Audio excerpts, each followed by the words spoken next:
Bismillahirrahmanirrahim. İstəyirəm ki, sizinlə gəncin neməti ilə əlaqəli kiçik bir xatırlatmayı bölüşəm.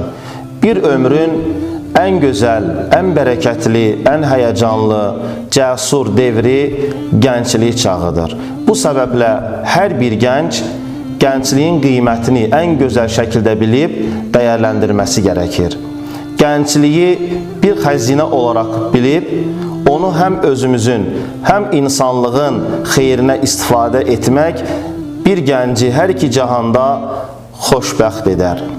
Əgər bunu ihmal etsək, düşünün ki, ağzı dolu bir xəzinəyi itirmiş olarıq, bir ömür boyu peşmanlıqla ömür sürmüş olarıq.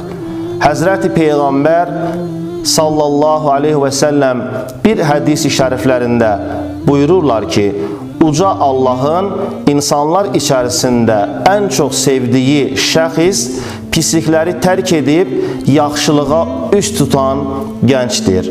Gözəl bir söz vardır. Buyurulur ki, gənclik bahara, qocalıq isə qışa bənzəyir. Elə bir qış ki, bir daha arxasından bahar gəlməyəcəkdir. Həzrəti Əli, Allah ondan razı olsun, bir kəlamında buyururlar ki, İnsan iki nemət vardır ki, o əlində olanda onun qədrini bilməz. O bundan biri gənclikdir, digəri isə sağlamlıqdır. Gözəl bir sözlə söhbətimi bitirmək istəyirəm.